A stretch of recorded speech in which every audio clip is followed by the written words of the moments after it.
வணக்கம் மக்களே! இந்த வீடியோல சில முக்கிய நிறுவனங்களோட ரிசல்ட்ஸ பத்தி நம்ம டிஸ்கஸ் பண்ண போறோம். விப்ரோவோட ரிசல்ட் வந்திருக்கு. டெக் மகேந்திரா ரிசல்ட்ஸ் இருக்கு. South Indian bank, Polycab, ITC hotel போன்ற நிறுவனங்களோட இந்த காலாண்டு பெர்ஃபார்மன்ஸ் எப்படி இருக்குங்கிறத பற்றியெல்லாம் நம்ம பார்ப்போம். அதுக்கு முன்னாடி ஜெனரல் மார்க்கெட் அப்டேட்ட நம்ம டிஸ்கஸ் பண்ணலாம். ஸோ, இன்னைக்கு நம்ம மார்க்கெட் ஒரு ஃப்ளாட்டான பெர்ஃபார்மன்ஸ தான் போஸ்ட் பண்ணியிருக்கு. பெரிய ஒரு பாதிப்பு நம்ம மார்க்கெட்ல இல்ல. ஸோ, குளோபல் மார்க்கெட்ல இருந்த ஒரு செல் ஆஃப் நம்ம மார்க்கெட்ல ஏற்படல. அத நினைச்சு நம்ம கொஞ்சம் மகிழ்ச்சியா இருந்துக்க வேண்டியது தான். ஸோ, இன்னைக்கு இப்போ அமெரிக்கா மார்க்கெட் ஓப்பன் ஆயிருச்சு. நாஸ்டாக் கிட்டத்தட்ட 1.5% வரைக்கான சரிவ போஸ்ட் பண்ணிட்டு இருக்கு. ஸோ, இப்போ கரண்ட்டா ஒரு 1% வரைக்கான ஒரு இறக்கத்த போஸ்ட் பண்ணிட்டு இருக்கு. ஸோ, இன்னைக்கும் ஏஐ ரிலேட்டடான பங்குகள்ல தான் செல்லிங் பிரஷர் பார்த்தீங்கன்னா ஓடிட்டு இருக்கு. ஸோ, அதனால மார்க்கெட் பார்க்கும்போது அமெரிக்கா மார்க்கெட் ஒரு பிரஷர ஃபேஸ் பண்ணிட்டு இருக்கு. பட் நம்ம ஓரளவு சேஃபா இருக்கோம் அப்படிங்கிறத இந்த வழியில நம்ம புரிஞ்சுக்கலாம். பட் அதே நேரத்தில ஏஐ ரிலேட்டட் பங்குகள்ல முதலீடு பண்றதுக்கான ஒரு ஆர்வம் பலருக்கும் இருக்கலாம். பட் அந்த பக்கம் கொஞ்சம் நம்ம தல வச்சு படுக்காம இருப்பது நல்லது. ஒவ்வொரு டைமும் இத சொல்றதுக்கான ரீசன் மேபி யாராச்சும் புதுசா பார்க்கலாம். ஸோ, புதுசா பார்க்குறவங்களுக்கும் ஒரு ஐடியா ஏற்படும். ஸோ, அத பற்றி கொஞ்சம் தேடுதல் பண்ணுவாங்க.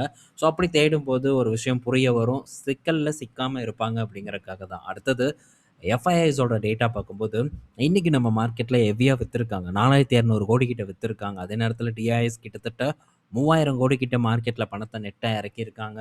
ஸோ, இன்னைக்கு எஃப்ஐஐஸ் இவ்வளோ வித்தும் பெருசா ஒரு இம்பாக்ட் ஏற்படல. குறிப்பா ஐடி செக்டார் பார்க்கும்போது பெரிய பாதிப்ப சந்திக்கல. இது ஓரளவு நல்ல விஷயமா நம்ம வந்து எடுத்துக்கலாம். ஸோ, அடுத்தது ரிசல்ட்டுக்குள்ள நம்ம இறங்குவோம். ஃபர்ஸ்ட்டு நம்ம பார்க்க போறது விப்ரோவோட ரிசல்ட் தான். ஸோ, விப்ரோவ பொறுத்தவரைக்கி இந்த காலாண்டு பார்த்தீங்கன்னா, ஒரு சுமாரான ஒரு காலாண்டா வந்து அமைஞ்சிருக்கு. ஸோ, மத்த ஐடி கம்பெனிஸோட ரிசல்ட் பார்த்தோம். டிசிஎஸ் அண்டு ஹெச்எல் டெக்கோட ரிசல்ட் நம்ம பார்த்தோம். ஸோ, அந்த நிறுவனங்கள பொறுத்தவரைக்கி ரொம்ப சுமாரெல்லாம் இல்ல. ஓரளவு பெட்டரான பெர்ஃபார்மன்ஸ குடுத்துருக்காங்க. ஆனா, ஸோ இங்க பார்க்கும்போது ஒரு ஃப்ளாட்டான பெர்ஃபார்மன்ஸ இந்த காலாண்டு வந்து டெலிவர் பண்ணியிருக்காங்க. ஸோ, மேபி நாளைக்கு இந்த நிறுவனத்த போட்டு அடிச்சு துவம்சம் பண்ணாலும் பண்றதுக்கான வாய்ப்பு இருக்கு அப்படின்னு நான் நினைக்கிறேன். பட் பெரிய அளவுக்கான செல் ஆஃப் வராது. ஏன்னா, இப்போ தான் ஐடி செக்டார் ஒட்டு மொத்தமா பார்க்கும்போது கொஞ்சம் ரெக்கவர போஸ்ட் பண்ணிட்டு இருக்கு. அதனால பெருசா அடிப்பதற்கான வாய்ப்பு இல்ல விப்ரோவ பொறுத்தவரைக்கும். மேபி அடிச்சா நம்மள பொறுத்தவரைக்கும் அது நல்ல விஷயமா தான் வந்து இருக்கும். ஸோ, அடிப்பாங்களாங்கிறத நம்ம வெயிட் பண்ணி வந்து பார்ப்போம். சரி, அதுக்கு முன்னாடி இவங்களுடைய பெர்ஃபார்மன்ஸ் எப்படி இருக்கு? ஸோ, இந்த காலாண்டு ரிசல்ட்ஸ் எப்படி இருக்குங்கிறத நம்ம பார்ப்போம். இந்த காலாண்டுல 3356 கோடி ப்ராஃபிட்டா வந்து போஸ்ட் பண்ணியிருக்காங்க. ஸோ, இது போன காலாண்டு கூட கம்பேர் பண்ணும்போது கிட்டத்தட்ட ஒரு 180 கோடி கிட்ட வந்து அவங்களுடைய லாபம் குறைஞ்சிருக்கு. அண்ட் இயர் ஆன் இயர் கூட கம்பேர் பண்ண ஜஸ்ட் ஒரு 20 கோடி கிட்ட அவங்களுடைய லாபம் உயர்ந்திருக்கு. ஸோ, இது அந்த அளவுக்கு சிறப்பான பெர்ஃபார்மன்ஸ் இல்ல. ரெவென்யூலயும் பெருசா குரோத் இல்ல. ஸோ, இதனால என்ன பொறுத்தவரைக்கி ஒரு பிரஷர் இருந்ததுன்னா, அது இன்னும் கொஞ்சம் வந்து ஹெவியா இம்பாக்ட் விப்ரோவுக்கு நடக்கலாம் அப்படின்னு தான் நான் நினைக்கிறேன். ஸோ, வெயிட் பண்ணி பார்ப்போம். நாளைக்கு ஏதாச்சும் போட்டு அடிச்சு உடைக்கிறாங்களாங்கிறதையும் பொறுத்திருந்து வந்து பார்ப்போம். அடுத்தது டெக் மகேந்திராவோட ரிசல்ட் வந்திருக்கு. ஸோ, டெக் மகேந்திராவோட பெர்ஃபார்மன்ஸ் பார்த்தீங்கன்னா, ஓரளவு பெட்டரா க்ரோ ஆயிட்டு வந்துட்டு இருக்காங்க. ஸோ, வேல்யூவேஷன்ல சீப் இல்ல. பட் இருந்தாலும் ஒரு முன்னணி நிறுவனம். ஸோ, எடப்பட்ட டைம்ல பெரிய பிரஷர ஃபேஸ் பண்ணிட்டு இருந்த டெக் மகேந்திரா இப்போ அப்படியே பார்த்தீங்கன்னா, ரெக்கவர போஸ்ட் பண்ணிட்டு வந்துட்டுருக்காங்க. ஸோ, ரிசல்ட்ஸ் பார்த்தீங்கன்னா, தொடர்ந்து ஒரு குரோத்த தான் வந்து குடுத்துட்டு இருக்காங்க. ஸோ, கன்டினியூஸா அவங்களுடைய பெர்ஃபார்மன்ஸ் பார்த்தீங்கன்னா, உயர்ந்துட்டு வந்துட்டு இருக்கிறத நம்ம பார்க்க முடியுது. ஸோ, இது டெக் மகேந்திராவ பொறுத்தவரைக்கும் ஒரு நல்ல செய்தி தான். பட் இந்த டெக் மகேந்திராலாம் நமக்கு சிறப்பான ஒரு இடத்துல இல்ல. ஸோ, இதுக்கு மாறா முன்னணி ஐடி நிறுவனங்கள் நமக்கு சான்ஸ குடுக்குது. அது பக்கம் நம்ம போறது பெட்டரா இருக்கும்னு நான் நினைக்கிறேன். ஸோ, நெக்ஸ்ட் விப்ரோவுக்கு பார்த்தீங்கன்னா, டிவிடெண்ட் ரூ. 2 வந்து ஒரு அனௌன்ஸ் பண்ணியிருக்காங்க. ஸோ, இது ஒரு நல்ல விஷயம் நம்மள பொறுத்தவரைக்கும். ஸோ, ரூ. 2 வந்து டிவிடெண்டும் வந்து கிடைக்க போகுது. முதல்லலாம் பார்த்தீங்கன்னா, விப்ரோ வெறும் ரூ. 1 கிட்ட வந்து டிவிடெண்ட் குடுத்துட்டு இருப்பாங்க. பட் இப்போ கொஞ்சம் உயர்த்தி இருக்காங்க. நல்ல பையனா பார்த்தீங்கன்னா, இப்போ விப்ரோ மாறியிருக்காங்க. ஸோ, ரெக்கார்ட் டேட் அப்படின்னு நம்ம பார்த்தோம்னா, ஜூலை 27 வந்து ரெக்கார்ட் டேட்டா வந்து இருக்கு. ஆகஸ்ட் 14ஆம் தேதிக்குள்ள வந்து டிவிடெண்ட்ட பே பண்ணுவாங்க அப்படின்ட்டும் விப்ரோ தரப்புல இருந்து அப்டேட் வந்திருக்கு. ஸோ, நெக்ஸ்ட் பார்த்தீங்கன்னா, சவுத் இந்தியன் பேங்கோட ரிசல்ட். ஸோ, சவுத் இந்தியன் பேங்கோட ஹெட்லைன்ஸ் எடுத்து பார்த்தா, ஒரு நல்ல பெர்ஃபார்மன்ஸ் பண்ண மாரி நமக்கு தெரியலாம். 17% பார்த்தீங்கன்னா, ப்ராஃபிட் உயர்ந்த மாரி நமக்கு தெரியலாம். ஆனா, ஸோ போன காலாண்டு கூட கம்பேர் பண்ணா, இந்த காலாண்டு சவுத் இந்தியன் பேங்க்குக்கு நல்லா இல்ல அப்படின்னு தான் நம்ம சொல்லணும்.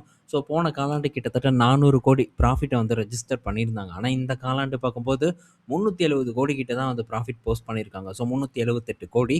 இது ஒரு ஃப்ளாட்டான பெர்ஃபார்மன்ஸா தான் வந்து நம்ம கன்சிடர் பண்ண முடியும். ஸோ, ஒரு குரோத்தான ஒரு பெர்ஃபார்மன்ஸா டெஃபினட்டா கன்சிடர் பண்ண முடியாது. ஏன்னா, அது போன காலாண்டுக்கு முந்தைய காலாண்டும் இதே பெர்ஃபார்மன்ஸ தான் வந்து குடுத்துருக்காங்க. என்ன அசெட் குவாலிட்டி பார்க்கும்போது கொஞ்சம் இம்ப்ரூவ் ஆயிருக்கு. அது போன காலாண்டுல இம்ப்ரூவ் பண்ணியிருந்தாங்க.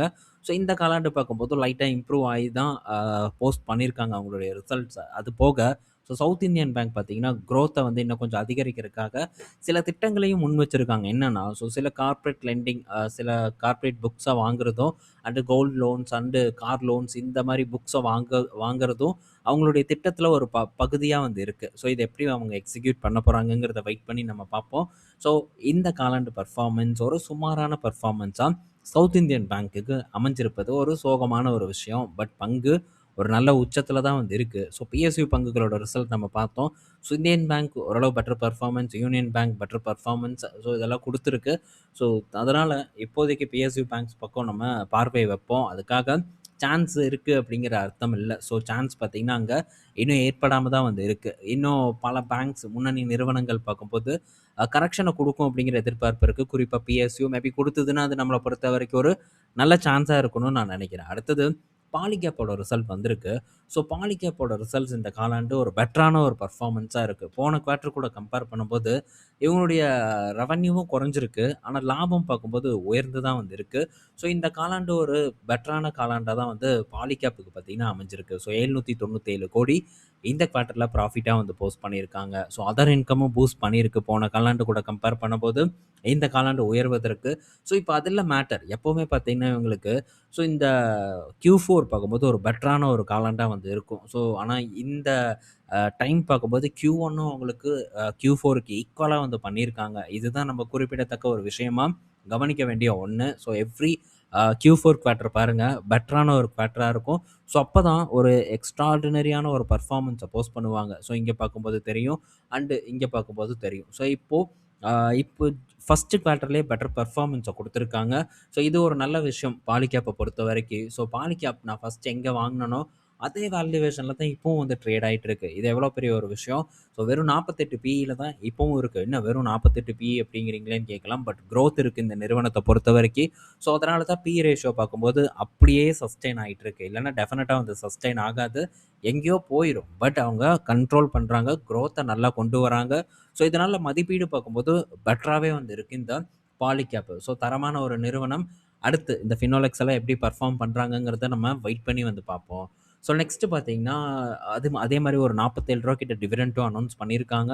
ஸோ ஒரு பெரிய டிவிடெண்ட் குடுக்குறாங்க. ஜாலியா வாங்கிக்கலாம். வேற ஏதாச்சும் ஒரு இடத்துல முதலீடு பண்ண நம்ம அத யூஸ் பண்ணிக்கலாம். அடுத்தது ஜியோ கிட்ட இருந்த அப்டேட்டு. ஸோ ஜியோ பார்த்தீங்கன்னா, இப்போ மொபைல் ஒன்லி பிளானா ஒரு ரூ. 55க்கு வந்து ஒரு பிளான லான்ச் பண்ணியிருக்காங்க. எதுக்கு? ஸோ 1000 பிளஸ் டிவி சேனல்ஸ வந்து நம்ம மொபைல்லலாம் பார்க்க முடியும் அப்படின்ட்டு வந்து சொல்றாங்க. So Jio TV pro pack அப்படின்ட்டு ஒண்ணு அறிமுகப்படுத்தியிருக்காங்க. பட் இது வந்து மொபைலுக்கு மட்டும் தான் யூஸ் ஆகும். அதுவும் ஒரே ஒரு மொபைலுக்கு மட்டும் தான் சப்போர்ட் ஆகும். ஸோ நெறைய பேர் யூஸ் பண்ண முடியாது. பட் ரூ. 55 ஒரு பெஸ்ட்டான பிரைஸ். பட் இது எல்லாரும் போடுவாங்களான்னு தெரியல. ஏன்னா டிவி சேனல்ஸ் எல்லாம் வந்து அதிகமா பார்க்கறது கிடையாதுன்னு நான் நெனைக்கிறேன். பட் போடுற வரைக்கும் லாபம் தானே! சரி அப்படின்னு சொல்லிட்டு விட்டுருப்பாங்கன்னு நான் நெனைக்கிறேன். சன் டிவி அப்படின்ட்டு ஜீஇ எல்லாமே வந்து இருக்கிறதாவும் தகவல் வந்து கிடைச்சிருக்கு. ஸோ இதெல்லாம் பார்ப்போம். ரிசல்ட்ஸ்ல வந்து நமக்கு தெரியும். இதோட பெர்ஃபார்மன்ஸ் எப்படி பண்ணியிருக்கு அப்படின்ட்டு. அடுத்தது பார்த்தீங்கன்னா ஐடிசி ஹோட்டலோட ரிசல்ட்ஸ். ஸோ ஐடிசி ஹோட்டலோட ரிசல்ட்ஸ் பார்க்கும்போது இயர் ஆன் இயர்ல நல்ல பெர்ஃபார்மன்ஸ போஸ்ட் பண்ணியிருக்காங்க. 35% பார்த்தீங்கன்னா அவங்களுடைய லாபம் உயர்ந்திருக்கு. 180 கோடியா இருக்கு. பட் போன காலாண்டு கூட கம்பேர் பண்ணும்போது ப்ராஃபிட் பார்த்தீங்கன்னா டிக்ளைன் தான் வந்து ஆயிருக்கு. ஸோ ஐடிசி ஹோட்டல் பார்த்தீங்கன்னா இன்னைக்கு டேல ஒரு சரிவ வந்து சந்திச்சிருக்கு. ஸோ ஐடிசி ஹோட்டல் கிட்டத்தட்ட ஒரு 5% வரைக்கும் இறங்கியிருந்ததுன்னு நான் நினைக்கிறேன். 5% மேலான ஒரு இறக்கத்த இன்னைக்கு டேல வந்து போஸ்ட் பண்ணியிருக்கு. ஸோ காரணம் மேபி இந்த ரிசல்ட்ஸா இருக்கும்னு நான் நினைக்கிறேன். பட் நான் அந்த டைம்ல நான் ட்ராக் பண்ணல. ஸோ எப்படி பெர்ஃபார்ம் பண்ணியிருந்தது அப்படின்ட்டு. ஸோ இந்த காலாண்டு பெர்ஃபார்மன்ஸ் அப்படின்னு எடுத்துக்கிட்டா, ஸோ கொஞ்சம் சுமாரான பெர்ஃபார்மன்ஸ் தான். இது வந்து இந்த போன காலாண்டுகள் கூட கம்பேர் பண்ணும்போது அதில எந்த டவுட்டும் நமக்கு வேண்டாம். பட் இயர் ஆன் இயர்ல பெட்டர் பெர்ஃபார்மன்ஸ போஸ்ட் பண்ணியிருக்காங்க. ஸோ ஐடிசி ஹோட்டல்லலாம் நெறைய பேர் வந்து இது எப்பங்க நம்ம வந்து ஃபோக்கஸ் பண்ணலாங்கிற ஒரு கேள்வி இருக்கும். ஆனா ஸோ இதெல்லாம் பார்த்தீங்கன்னா, ஓரளவு பெட்டர் வேல்யூவேஷனுக்கு வந்தா தான் நம்ம ஃபோக்கஸ் பண்ண முடியும். அதர்வைஸ் நம்ம பண்ணுனோம்னா, ஸோ ரிஸ்க் தான் வந்து நமக்கு தேவையில்லாம வந்து இன்க்ரீஸ் ஆயிட்டு போகும். ஸோ அதனால அ நல்ல ஒரு மதிப்பீடுக்கு வரட்டும். அந்த டைம்ல நம்ம பண்ணுவோம். ஜாலியா பண்ணுவோம். இறங்க இறங்க நம்ம பண்ணுவோம். அதுக்கப்புறம் ஒரு பெட்டரான ஒரு குரோத்த நம்மளால அடைய முடியும் அப்படிங்கிறது என்னோட ஒரு கணிப்பு. ஸோ அடுத்தது இமாதிரி ஸ்பெஷாலிட்டி கெமிக்கல்ஸோட ரிசல்ட்ஸ் வந்திருக்கு. ஸோ இந்த பங்க நான் இன்னும் பெருசா வந்து ஆய்வு செய்யல. பட் அப்பப்போ வரக்கூடிய செய்திகள நான் பார்த்துட்டு இருக்கேன். சூப்பரா பெர்ஃபார்ம் பண்ணிட்டு இருக்குங்க இந்த பங்கு. தொடர்ந்து பார்த்தீங்கன்னா, ஏறுமுகமா தான் போயிட்டுருக்கு. ஸோ இப்போ அந்த புது பேட்டரி மெட்டீரியல்ஸ வந்து இப்போ அவங்க அறிமுகப்படுத்துறாங்க. ஸோ இதனால அவங்களுக்கு ஒரு பெரிய பெனிஃபிட் இருக்க போகுது. அது போக அவங்களுடைய குரோத் பார்க்கும்போது கன்சிஸ்டன்ட்டா இருக்கு. தொடர்ந்து வளர்ச்சி அடைஞ்சுட்டு வந்துட்டு இருக்காங்க. அண்ட் நியூ மெட்டீரியல் சில கெமிக்கல்ஸும் இது லான்ச் பண்றதாவும் தகவல் எல்லாம் வந்து கிடைச்சிருக்கு. ஸோ இத வந்து இன்னும் கொஞ்சம் டீப்பா வந்து ரிசர்ச் பண்ணணும். டைம் கிடைக்கட்டும். அதே நேரத்தில ரொம்ப வந்து பீக்ல இருக்கு. எப்ப போட்டு பொழப்பாங்கன்னு தெரியல. ஆனா பொழப்பதற்கான வாய்ப்பு ரொம்ப கம்மி. ஸோ இதே ஒரு பெர்ஃபார்மன்ஸ சஸ்டெயின் பண்ணா, ஸோ அப்படி சஸ்டெயின் பண்ண முடியுமா அப்படிங்கிறத தான் நம்ம இந்த இடத்துல ரிசர்ச் பண்ணணும். ஸோ பண்ணுவோம். பட் பீக்ல இருக்கு.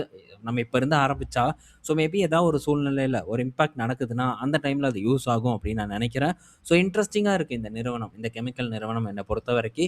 பட் முடிஞ்ச அளவுக்கு நம்ம டைம் ஸ்பெண்ட் பண்ணி இத அனலைசிஸ் பண்றதுக்கு ட்ரை பண்ணுவோம். ஸோ இந்த வீடியோவில் நம்ம பல இன்ஃபர்மேஷன் பார்த்துருப்போம். பயனுள்ளதாக இருக்கும்னு நான் நினைக்கிறேன். ஸோ நம்ம அடுத்து ஒரு மெம்பர்ஷிப் வீடியோ இருக்குது. ஸோ நைட் நான் போஸ்ட் பண்ணுறேன். ஒரு 10 10:15 வந்து போஸ்ட் பண்ண ட்ரை பண்ணுறேன். ஸோ கொஞ்சம் ஒர்க் இருக்குது, முடிச்சுட்டு நான் போஸ்ட் பண்ணுறேன். அப்படி இல்லைன்னா எந்த ஒரு டைம்னாலும் போஸ்ட் பண்ணுறேன். நீங்கள் ஃப்ரீயாக இருக்கும்போது பார்த்துக்கோங்க. ஓகே. ஸோ அடுத்த வீடியோவில் நம்ம மீட் பண்ணுவோம். பாய் மக்களே.